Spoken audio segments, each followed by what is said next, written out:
Hello, everyone. Thank you for joining. I can see everybody is filing into the room.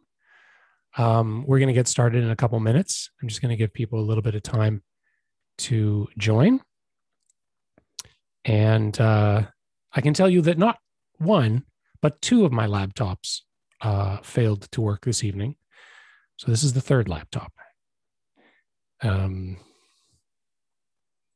panic that has happened over the last little while. Now, the first thing that I wanted to say, first of all, to thank you everyone for taking time this evening to join me. This is not the way I wanted to do this. Obviously, the book was originally scheduled to actually come out last October, but then when the pandemic started, my publisher Dundurn, everything got pushed, and so we thought, well, let's launch it in March. Fingers crossed that we could meet in person. Here we are. But I would like to, before we actually get going with my friend Tom Power, I'd like to start by thanking, first and foremost, my wife for supporting me on the journey that led to this, which really started with family and having a son and changing my approach to my wardrobe. And then many, many years of her having to put up with terrible outfits, an overdressed husband, and so on. And a thanks to my parents, who I believe are also here, and the lessons that they taught me. As I say in my book, my dad taught me how to tie a tie for a competition in grade school. My mom taught me the first lessons in terms of caring for my wardrobe, and a lot of the lessons that I still use today and that are in the book. In terms of the book itself, first and foremost, I have to thank Philip Turner, my agent. He connected with me back when I was at CBC. He was the one who said, I think you can do a book sort of based on the stuff you've been doing on your blog. And he pushed and pushed and pushed for this book and found a home. And I'm so thankful to Philip for that. And I'm so thankful to Dundurn. It began with Scott Fraser, the publisher, who saw something in this and was interested. And then associate publisher Catherine Lane and managing editor Elena Radich, who really worked through the pandemic to get this thing through, because it came, in multi-stages and shut down and came back. My editor, Kate Unrau, who really turned the writing into something far better than it was before. Designer Lara Boyle, who created really a beautiful object, and publicists Heather Wood, Christina Yeager, who helped with all of this stuff, and illustrator Firdaus Ahmed. He's in Malaysia, so I'm not sure if he's tuned in right now because I don't know what time it is there. But his illustrations are really bring the book to life. And that life began really with three good friends who inspired me. Bruce Boyer, the godfather, the grandfather of menswear writing; Stephen Temkin, a good friend of mine, hat maker; and Damon Fairless, a friend of mine and a writer. And all of them helped me really tap into the sense of joy and why this stuff matters.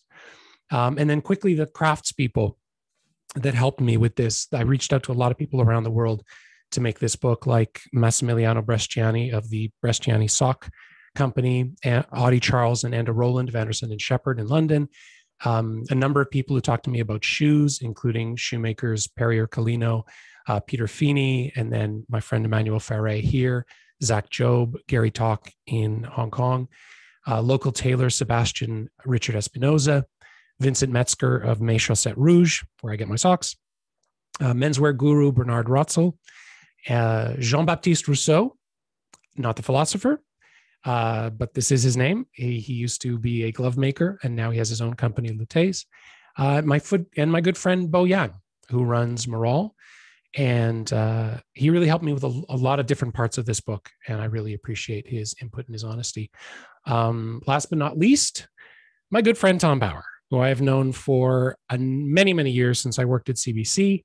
He was actually the very first person that I ever did sort of a styling event with. We did a CBC video where I took him to a shop and helped him pick out clothes. I don't know if he ever bought any of it. I don't know if he ever wore any of it, but it was my first chance to do that. And I'm so thankful that Tom is joining me tonight to help MC the evening. Tom Power. Look at that. Pedro, thank you, Pedro. It's so lovely to be here with you. I was so nervous about this tonight for such a well-dressed crowd that I figured I'd go home before I came in and put on, which was what was before the pandemic, my best fitting suit. And now at this stage in the pandemic is now, sadly, my best fitting suit. There's nothing like the real barometer of a suit you wore before the pandemic to tell you a little bit about how everything has changed. I did buy a jacket and a belt that day you took me out. And you did? Okay. Yeah, but even more importantly, that you actually helped me buy my first suit, a non-CBC right. event. You took me to the Eaton Center and we picked out a jacket, and I'm getting paid right. by the Eaton Center, so I'm happy to bring this up. They're sponsoring me.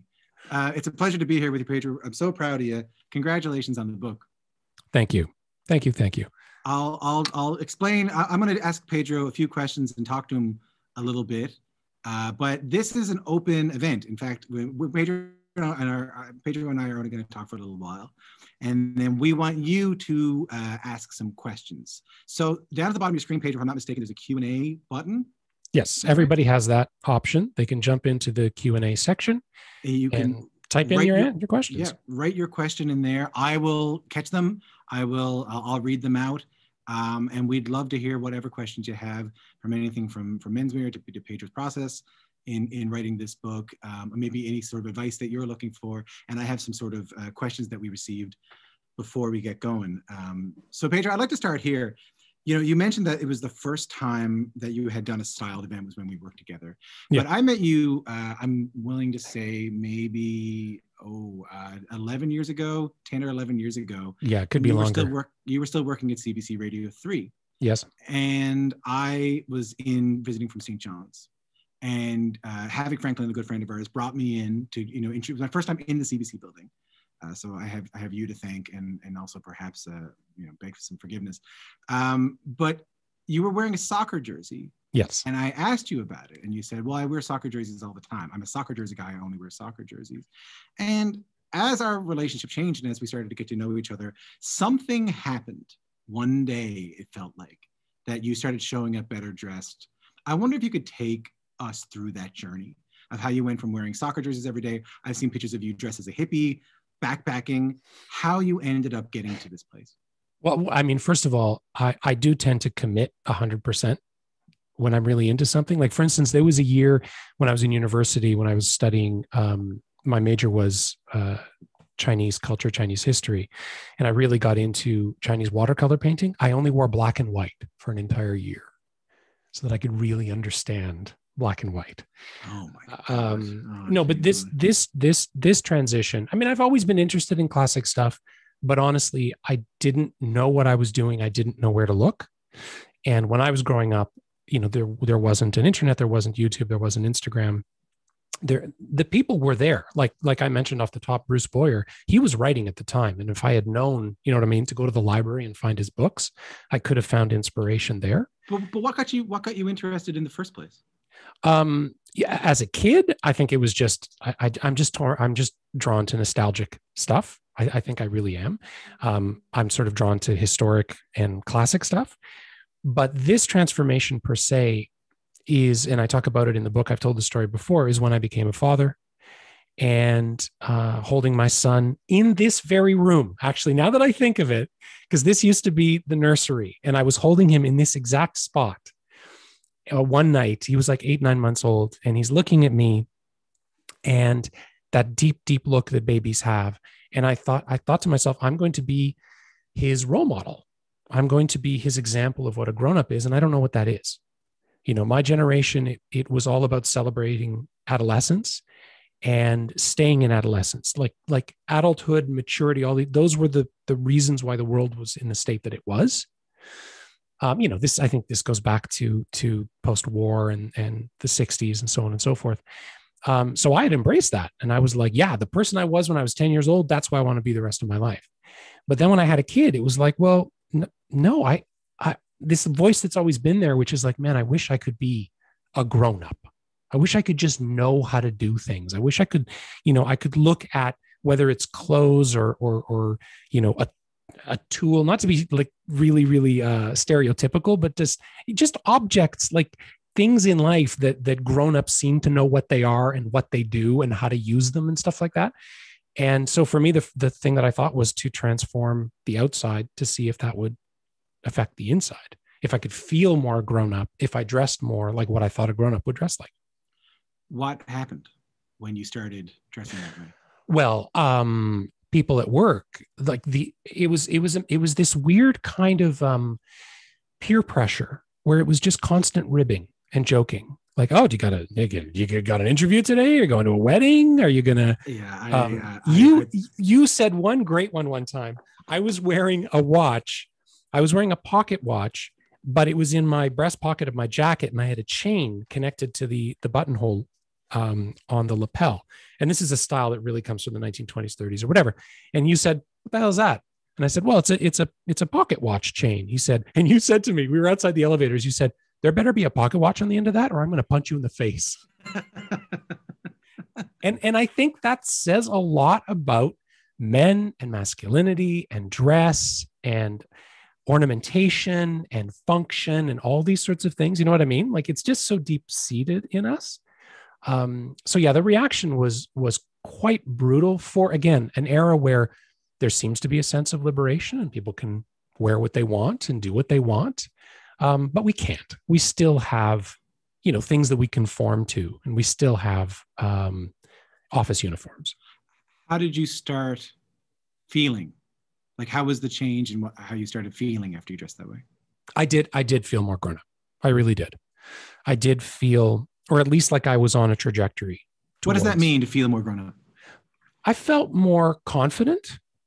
I felt like I was going to do the work to figure things out so that I would be more confident in more situations than I had been in before. And just internally, like celebrating the idea of maturity, celebrating the idea of aging and the lessons that I learned. And again, critically looking at society and being like, no, I don't like this. I don't like how it's all about youth and age has no validity anymore. And what are the lessons? Even the thoughts of like, a lot of terrible things happened in the past, but it doesn't mean we throw everything away. Like, we still look for some valuable lessons that we can bring forward. And that involves, again, it involves age. It involves older people. It involves an acknowledgement of the knowledge that they carry just from experience that our society doesn't value. Well, that's an interesting point. Early in this book, you talk a little bit about the idea of this not being retro. And I will say, I did see a change in you. There was one point where I think you were wearing pocket watch chains and three-piece suits, yeah, bow ties. And I felt you looked like Al Capone sometimes, Yep. And then I noticed a change in you again. So, and I think this is important to talk about the book, because I think if you go into this book not knowing what you're going into, you might be getting a how to dress like an old-timey guy, which someone like me is great. But I feel like that distinction was important to you in writing this book. It was, because a number of years ago, I started to feel myself getting sort of pulled into the vintage clothes world. And that's what people thought I did. And that's what that's what everyone assumed. It's like, I must love the 1930s. I must love a time before, the Civil Rights Act. I must love a time before vaccines. I must, you know what I mean? And it was like, I realized, first of all, no, that's not the point. I just like to dress well. And I like to strive for elegance. Sorry. Somebody wants to see the book. There it is. I haven't shown it yet. Sorry. There's the book. Thank you. Yes, the book is out right now. You can buy it at your favorite local bookseller, please. If you can. Yeah. Anyway, so I felt I was being pulled into this vintage thing. And here's the thing. Men have not predominantly worn, jackets and ties and leather shoes in many years. So it's inevitable that we look to the past for these fashions, right? But I don't want to dress like men did in the past. I want to dress with a similar sensibility in terms of proportion and quality and fit and moderation and that sort of stuff. But you're right. I went through a personal change where I was like, I don't actually want to do the vintage thing, and I don't want to be seen as a vintage. For me, a big switch was the first time I went to Italy. I went to Italy, and then I saw young men and older men and kind of everybody dressing well, like, sport jackets, beautifully rolled button down collar shirts.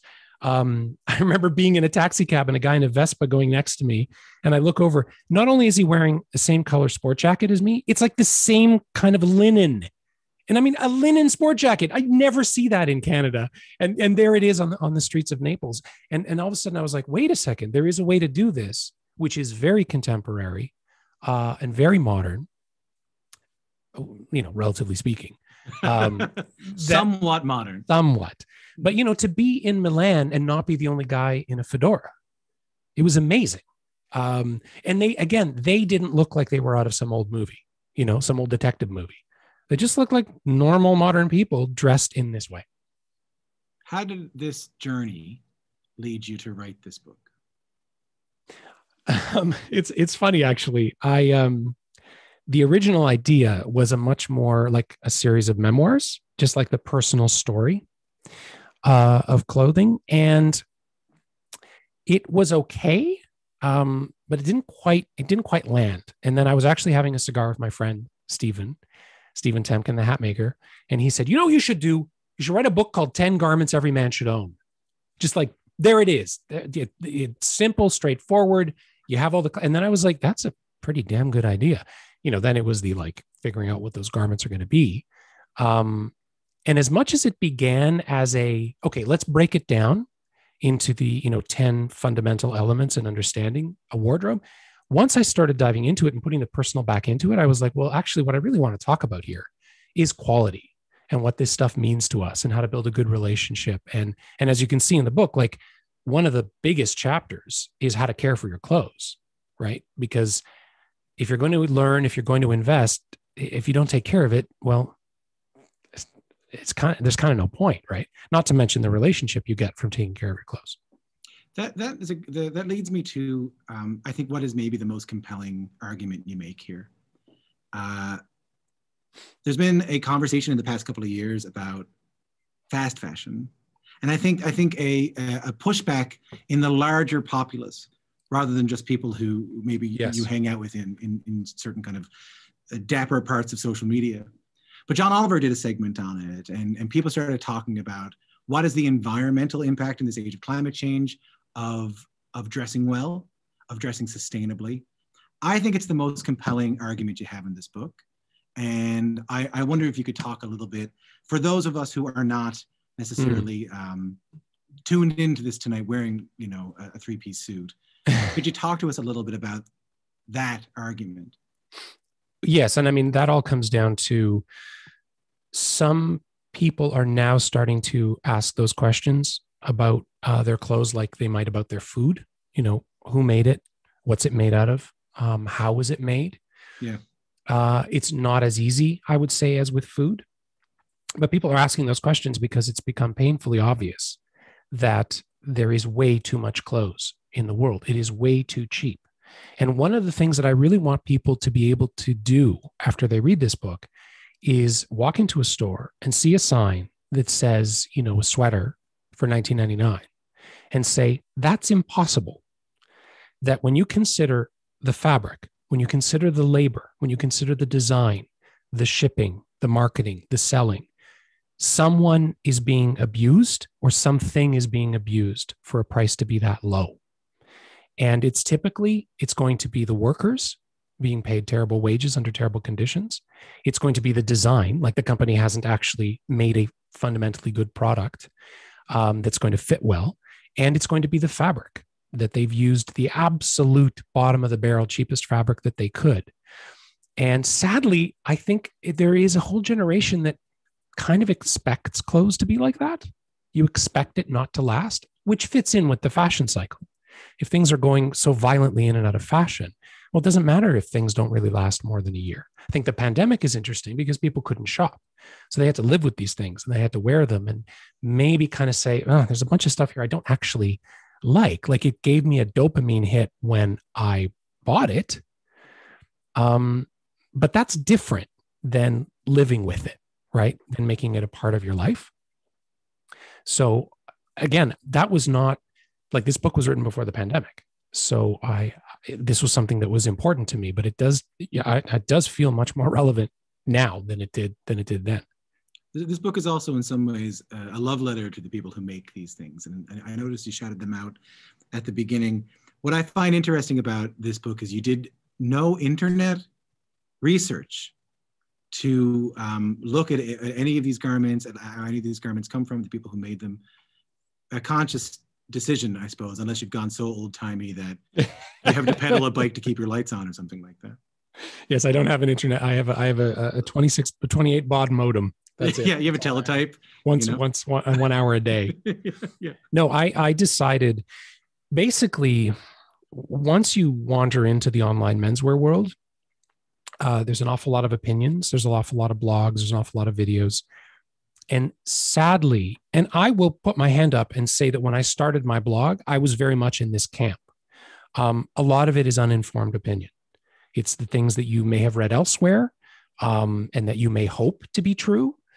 And idealizations, a lot of nostalgia, a lot of romanticizing, especially when it comes to handcrafting items.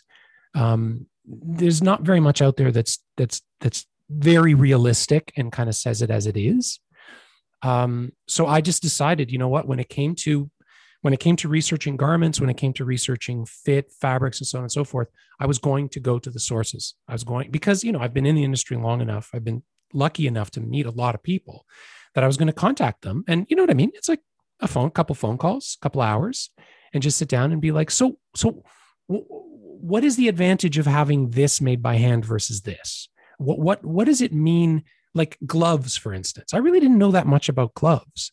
And who I mentioned off the top, Jean-Baptiste Rousseau, he worked at one of France's best glove makers. And it was fascinating to hear the process of stretching the leather, of how no two leathers are the same, no two hands are the same size. And how those clues as to how to identify quality. That's what I asked everybody along the way. How does someone identify quality in this item, in that item? And I just always pushed back if there was ever a sense of like, oh, well, this is just better. I'm like, why? Why is it better? Explain it to me. And I learned an enormous amount. I thought I went in as the clothing expert, and I realized I'd never asked these questions.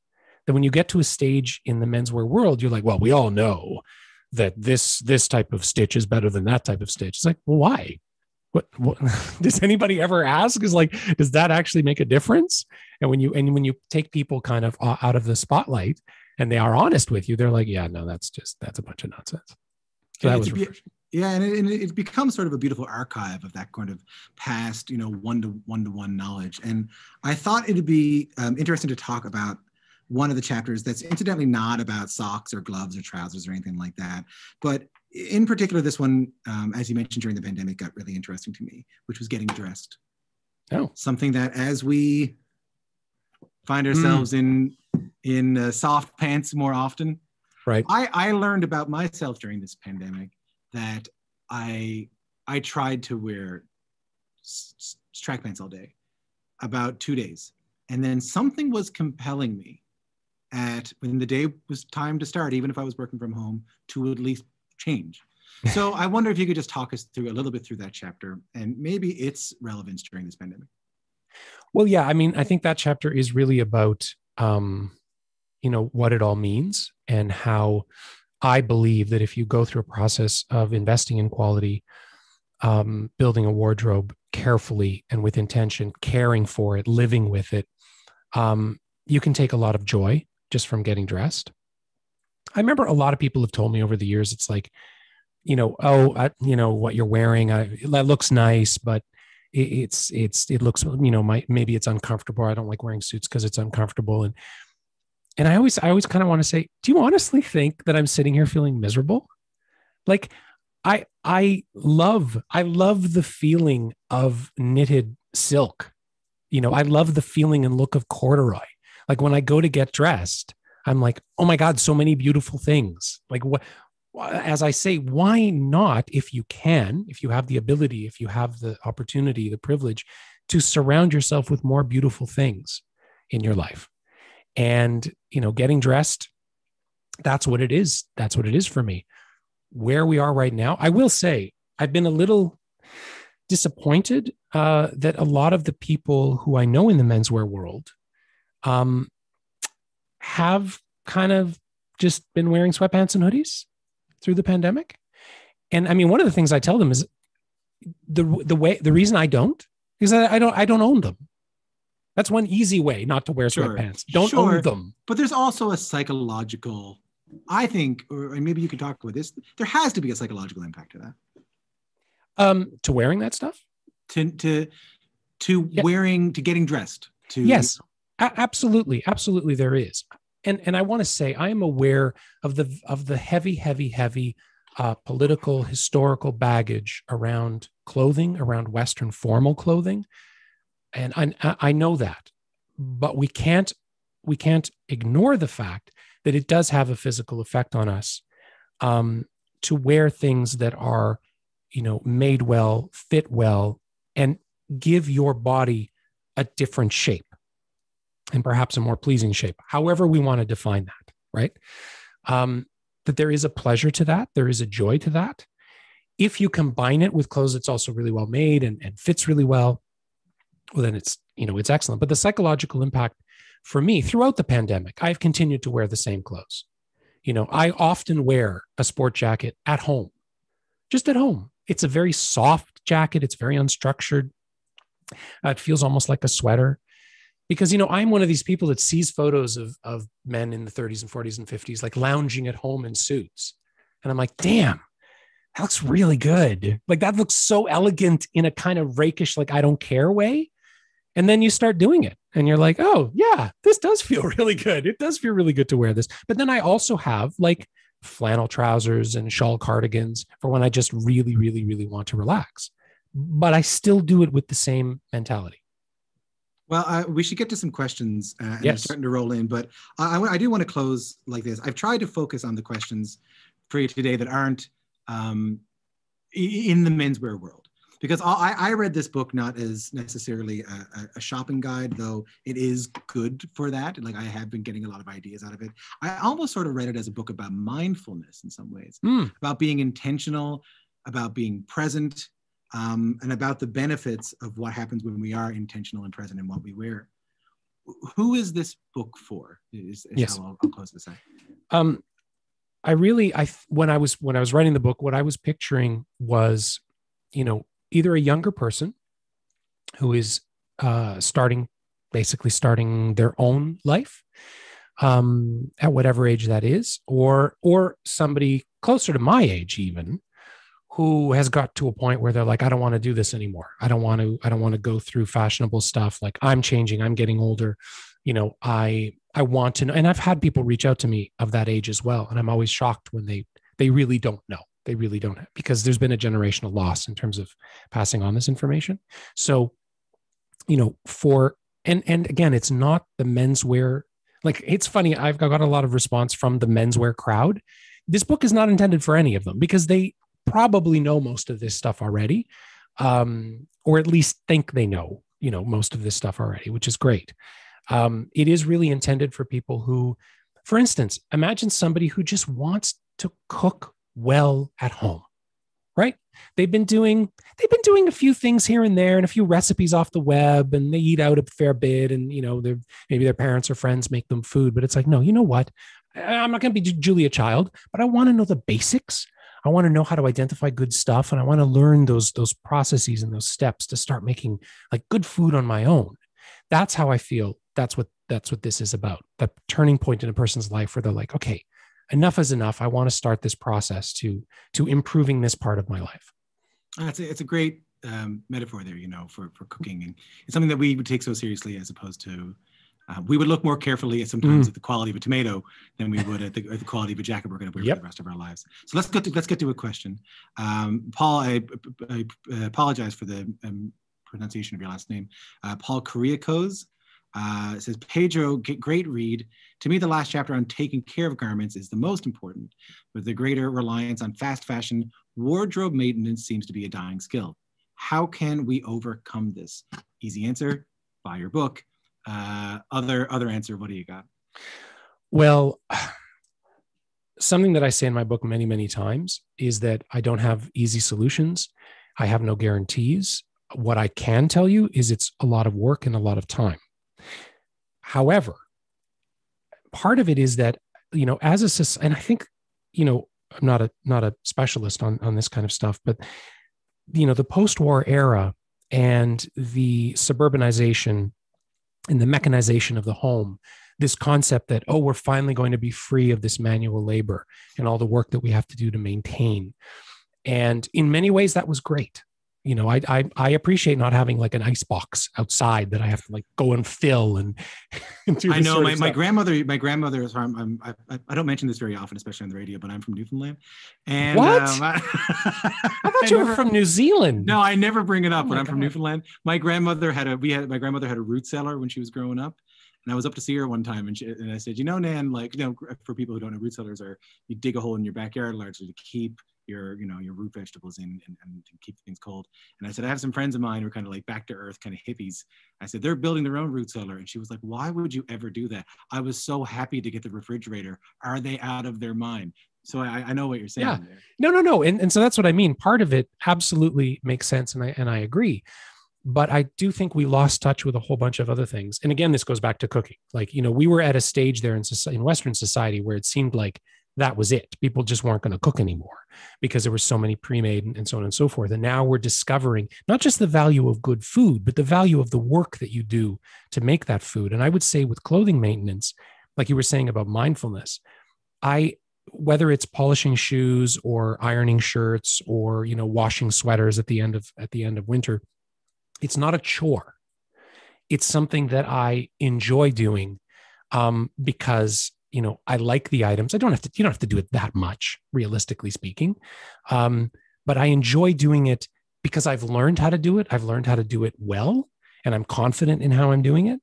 And I see the results, which is the clothes lasting for years and years and years and getting better as the clothes ages. So, yes, I think part of it is a social values thing that needs to shift. And that's going to be very, very difficult because our society does not value this stuff. We have to start as individuals to say, yes, I'm going to, maybe I'll start small. Maybe I'll start just by learning how to darn my socks or something. Or learning how to just the very basics of taking care of shoes or something like this.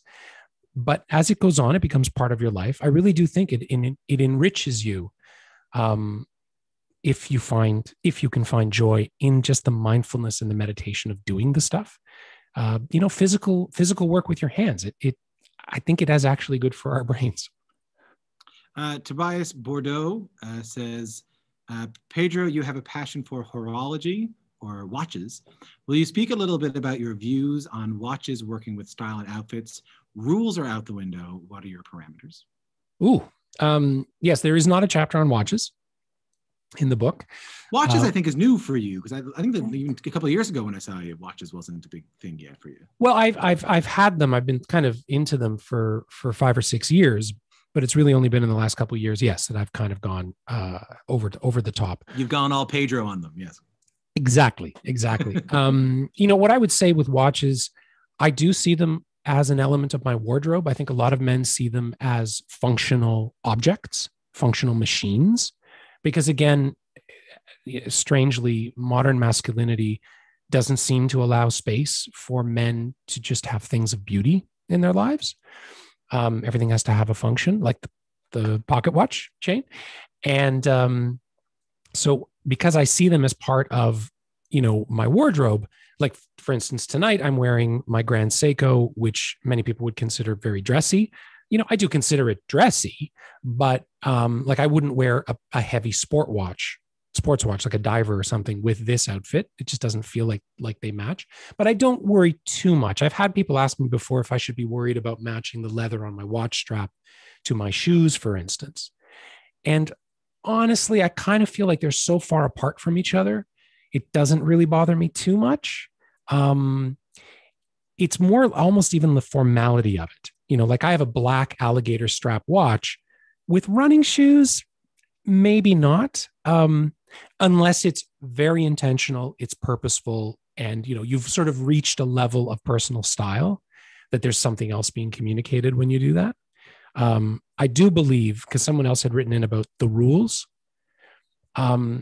It's funny that people say, who cares about the rules? Rules don't matter anymore.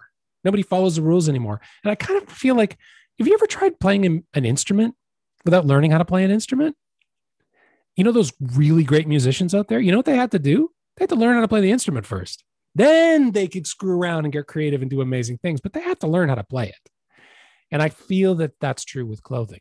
It's not that you have to be beholden to rules, especially outdated ones, but there is a reason why they're there, and there is a thinking and a purpose behind them. Once you've digested it, once you've made sense of it, then, you know what I mean? Then I think you can start making them your own. Neil Brandt says, do you have suggestions for how this kind of approach can be adopted by someone who doesn't want a highly gendered appearance? Oh, absolutely. In much of my book, what I'm talking about are the basics of identifying quality in fabrics, in fit, in caring for clothes. And I mean, what I would hope is that, for instance, women's clothes could become more like traditionally men's clothes, which is, permanent styles, like stuff that doesn't come in and out of fashion that quickly, and that more people could just wear things that they could just wear for decades and decades. Like I often think I feel jealous of my wife's wardrobe because of all the options that she has, especially when it comes to accessories. But what she's jealous of is that I can just pick like 3 looks and I'm done. I'm like done for the rest of my life. So in terms of gender, that approach to thinking is really what I'd like to see for everybody to learn and appreciate quality. And then for clothing to be offered that could be moderate in such a way that you could wear it just for decades and decades.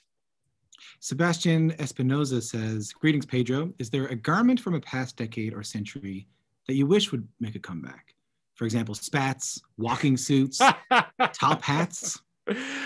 Well, I mean, I don't even have to, there's something in this book that I talk about, which is the dress hat, it's versions of which are called fedoras and so on and so forth. Talk to me a little bit about the dress hat. Why should the dress hat come back? Because it makes sense practically. First and foremost, it keeps the sun off your face and your neck. It keeps the rain off of your head.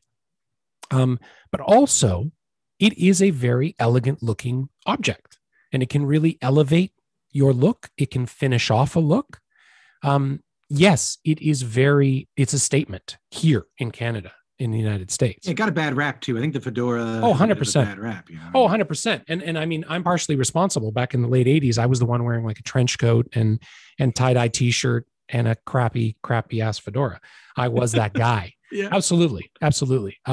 They have been, sort of taken by certain elements, but those aren't good quality fedoras. Trust me. Like when you see a good quality fedora, like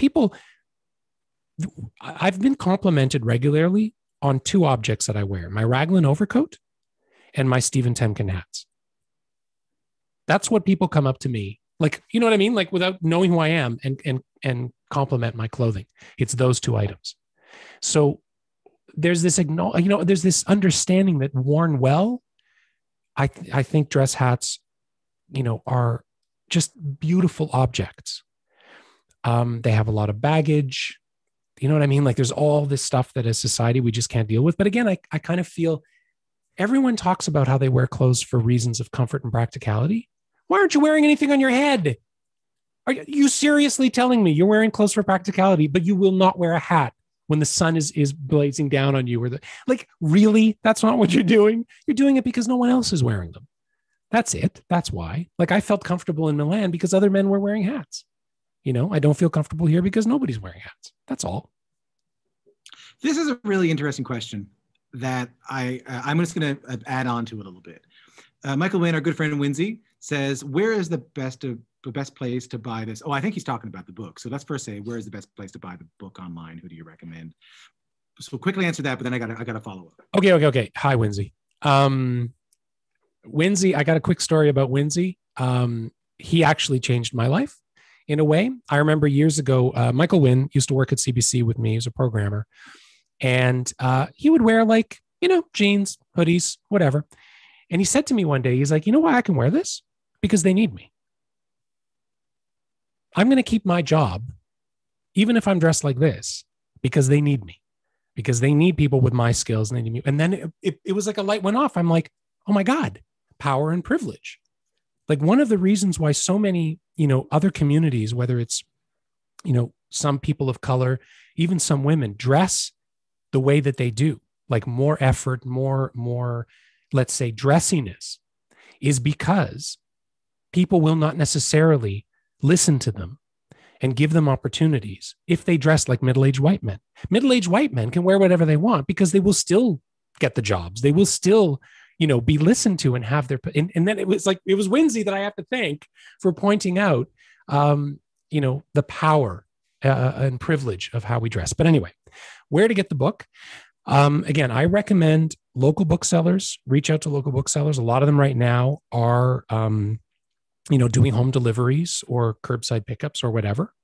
And online booksellers do sell them. Like all the big online booksellers have them too. You can actually order them directly from my publisher, Dundurn. And if you go to dundurn.com, you'll find it there. I'll also say tomorrow at Bathurst and Bloor, I'm going to have a bunch of PDFs in the trunk of my car printed out. So if you're, just come find me. I'll give you a good rate.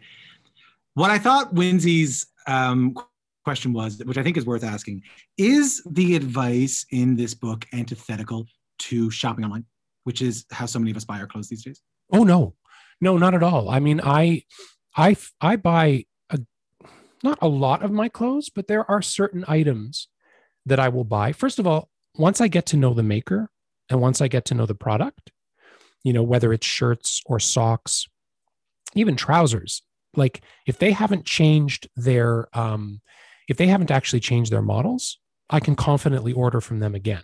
So I don't feel like there's any concern with that. The biggest problem, and I will say it's the biggest weakness with this book, is what the hell do you do? Where do you go? Where do you shop? Like it's hard, And more and more of these businesses are closing down. I mean, these people aren't, this knowledge is going away. Yes, absolutely.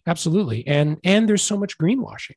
Like you'll go into so many shops. My wife told me a story of going down Queen Street here in Toronto, and there was like a store. I don't know what kind of store it was, but it was like the celebration of wool. And so she went in and she was trying on various types of toques. And she said, "Oh, is this one wool?" The saleswoman had no idea. She had no idea if it was wool. She didn't know what kind of wool. She didn't know where the wool was from. And it was like, this is what we're dealing with, right? Like companies that will use a lot of these, they'll talk about sustainability, they'll talk about all these sorts of things. But when you dig beneath the surface, you're like, you're not actually doing that. Or you're doing it to such a tiny degree, it really has no impact. So it's up to us. And then, like I said, sadly, it's not easy. It's not easy to find this stuff and to do this. That's the trick. It's not necessarily price. It's time and work and learning to do it. This is a question I love. This is from Heather Wood. Pedro, Heather here. My father is a spry and active nonagenarian. He dresses very well for church and special occasions. But at home, he wears the worst, rattiest clothes. Any suggestions for how to help him make better leisure choices? Wow. Good one, Heather. I like that a lot. Yeah, seriously. I mean, it sounds to me like, he is wearing what he wears in certain instances because he probably feels that's what's expected of him. And that's what's traditional. And that's what they've always done. But he actually himself doesn't want to do that or doesn't know how to do that and doesn't feel comfortable. And again, the toughest thing is finding the items. My advice typically, and I've said this to you as well, Tom, is that I don't want you to dress like me. I want you to dress like a better version of you. So like, there's a custom shirt maker here in Toronto, Alexandra, that I take a lot of people to, and they feel like, I should get a dress shirt. Like I should get like a what? And I'm like, no, like get a denim shirt, get a flannel shirt, get a chambray shirt, but like well made and like fits you really well and has like a collar that's sized to you really nicely. That's actually what I would prefer people to do. like a better version of what they're already doing. So in this case, maybe it's sort of looking at the stuff that he's wearing and seeing, can we give him because if you go too far, it goes out of their comfort zone. They're not going to wear it. They're not going to like it. But if it's just that little upgrade, a better version of what they're already doing, maybe that's a way. Do you fear work from home may be the death of tailored clothing?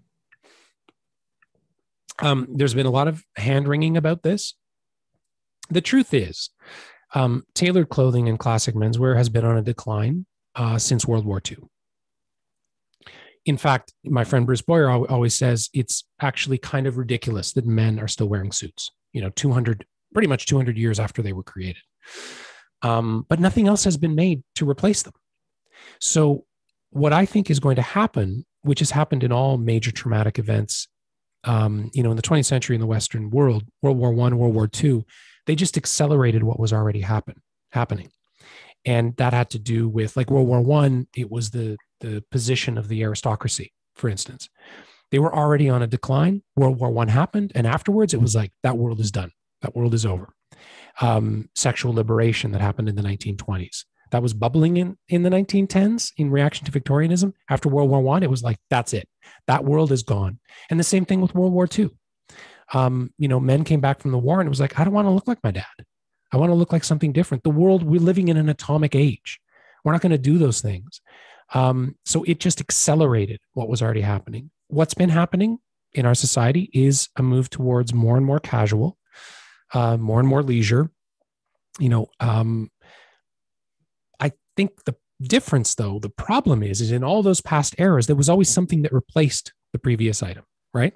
So you had the frock coats. Well, they were replaced with suits, with, white tie with black tie with suits. Even hats, various types of stiff formal hats were replaced with softer hats. And then the brims got smaller, whatever. We don't have something now. Like when people are able to go out again, I think there is still this sense, I don't know if it's innate, I don't know if it's just, what we grew up with, that there should be a sense of occasion. Like I often say, if you're wearing the same thing to a wedding that you wear to mow the lawn, where's the specialness of the event? The meaning that you can bring to it? Because we're visual creatures, we do see things. Well, the example of a wedding is an interesting one because, one thing the question mentions is that it's work from home. That I think most of us who would buy a suit to wear to work. If dressing for work is taken out, which it kind of is anyway. I mean, yes, exactly. Not as many industries in which you wear a suit to work. There still are some. But if working from home is the norm, what occasion do we have? Well, honestly, we kind of make our own occasions a little bit. People are doing this, whether it's cocktail parties or whatever. And it does feel nice, which tells me something. But the world will open again. And life will come back again, and we will have reasons to do it.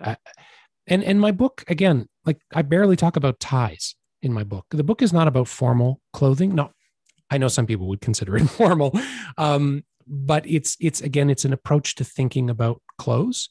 So, for instance, if you took the chapter on trousers, on shirts, and on sweaters, you could build yourself a pretty nice wardrobe that's not too fancy. It's not too formal.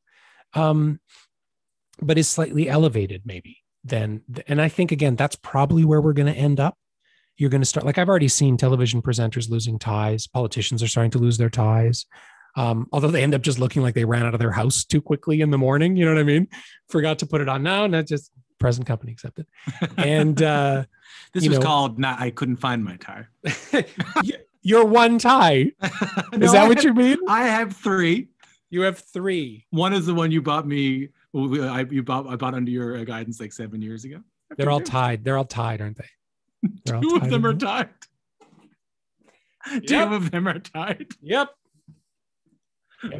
My mom tied them in Newfoundland, and that was it. This is the bad crowd for that. I tell you that much. I'm gonna have picketing outside the CBC here. I know unless they hate waiting in lines. Anyway, go on. So. People are starting to lose the tie. That's just starting to happen. Yeah. And I'm seeing presenters now Sports presenters used to be, you know what I mean, constantly in full suits. Now I'm starting to see them in like quite stylish looking like zip up sweaters. You know, like they haven't gone full cardigan. It's not super relaxed. Like they find a way, or maybe it's a little V-neck or something like that, a V-neck sweater. Something that I think what it is it's mimicking the effect, the visual effect of a suit or a jacket and a shirt, but it doesn't feel as formal to us. The unfortunate thing, and again, going back to Italy, is I feel that Italy has figured out a way to do this. And it has to do with different kinds of tailoring, soft tailoring, combinations, color combinations, where you can still have those elements, but they don't look formal. They don't look super dressy. I'd love to see more of that. I don't know if we will, honestly. We have about 8 minutes left. I have some more questions to ask. I just want to give this kind of last call, any other questions to go into the Q&A. This is sort of the last gasp at it. This is interesting. I feel like trousers with pleats and turn-ups. Oh, yeah. These are turn-ups, not turnips. Make 99% of men look like barbecue dads. Neither thing is flattering in my opinion. People always say turn-ups help the trousers drape correctly, but pants with a plain hem still have an inverted turn-up that does the same job. Pleats just add visual weight and puffiness to the crotch and hips. What are your thoughts on these aspects of classic menswear? On that note, I would include OTC socks, even though you can't see them. They only work with wide leg trousers. Otherwise, they constantly interfere with the drape of your trousers calf. Can you, before you answer this, can you translate some of this to the non-menswear crowd of watching this? Well, I'm sure most people know what pleats are. My trousers have them, or turn-ups, cuffs at the bottom of trousers. OTC means over the calf. Over the calves. Okay, so socks that go way up. Socks that go over the calf as opposed to calf length. Socks that go over the calf are OTC. For some reason, shops in Toronto especially call them executive socks, which I just hate. I just call them socks. That's the only style that I wear. And what he's talking about, and this does happen to me with certain types of fabric, and especially if the bottom of your trouser is a little bit thinner, when you stand up, that fabric on your calves is like attached to your trousers, and you'll stand up and it'll be like you're wearing +4s, like, you know, from the 1920s, these big puffy knees and big puffy thighs, and the pants won't roll down. I live with it. I shake out my pants. I shake out my leg. I'm aware of it. I pull it a little bit. It's slightly annoying. I don't think it's that. And it's certainly not a reason to not wear long socks. I do not wear short socks because I don't want anybody to see my hairy chicken legs. How about the trousers with pleats and turn-ups make 99% of men look like barbecue dads? Well, okay, this is an effect. This is a great insight that, again, my friend Stephen pointed out, that in the 90s, Dockers trousers kind of got out of control with pleats. And partially it was the fashion of the time where everything was kind of big and bulbous. So what they did is that essentially, not to get too technical, there's two ways to add volume to the front of your trousers. One is by actually turning the fabric ever so slightly. So you actually you insert more fabric into the front of the trousers. That's flat front. Or there's in pleats. And so you have lots of fabric and you just pleat it, you gather it at the waist. Dockers did both. So you had a big puffy like balloon around the bottom of your belly. And that's kind of how people think of pleated trousers. What I talk about in my book is that pleated trousers serve a purpose. They add comfort, and it's depending on your body type, they can work for you. But if they're made well, and yes, they can be made well, and they often are made well, when you stand up, you look exactly like you're wearing flat front trousers. The pleats lay flat against the front, and you don't look. Shall I do a little tiny? Like that's not, can you, I'm actually showing everybody my crotch. You're right. It doesn't look like the three sort of like, bear claw. Yes, exactly. And like a balloon in front of your pants. So that, I mean, what I talk about in the book is that, understanding the function of pleats and flat front trousers and different rises of trousers can really impact it. Like shorter rise trousers, pleats don't always work as well, but with taller, like higher raise, They really, really help. Just in terms of your physicality and the nature of sitting and standing up again. But again, if they're well made, they will sit flat. In terms of turn ups, or cuffs, or rutabagas. Rutabagas, exactly. Yeah, right. All those root vegetables. I really like them because for me, they give a visual cue, like an end, like a moment where everything stops. And I have them on a lot of my trousers for that reason. I just visually, I like them. I like the way they look. But yeah, in terms of a purpose, I don't really buy the whole adding extra weight to the bottom of your trouser thing either. Maybe we'll ask this one as our last one here.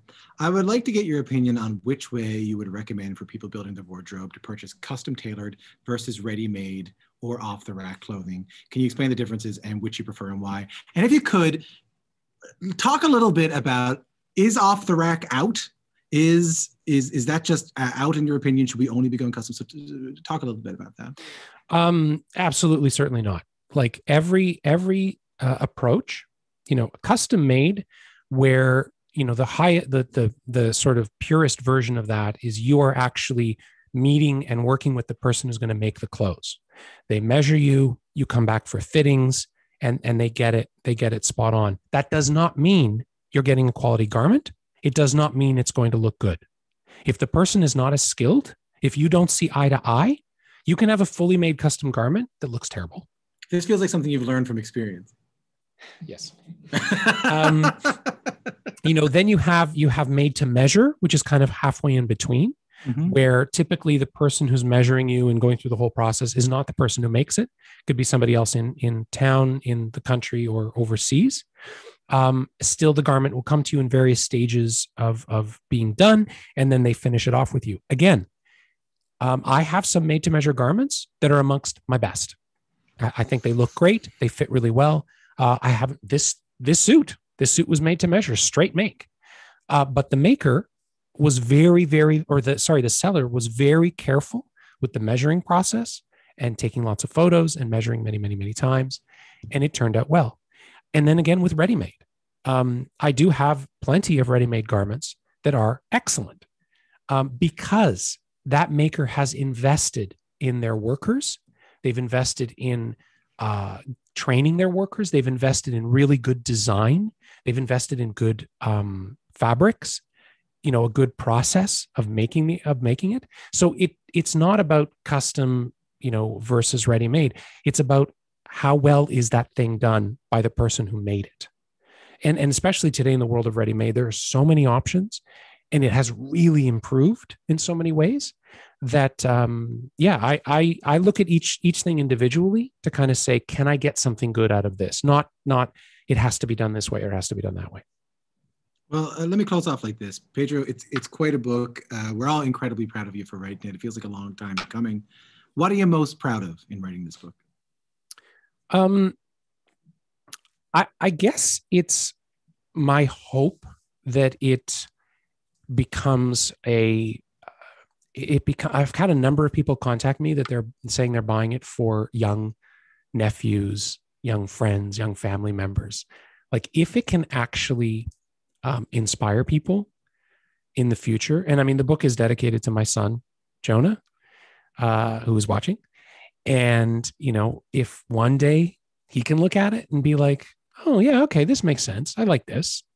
If it can actually help to give people a bit more joy and a deeper connection to something in their lives, a bit more beauty in their lives, that's it makes me feel good now that people are saying that it's happening, but that would be my hope.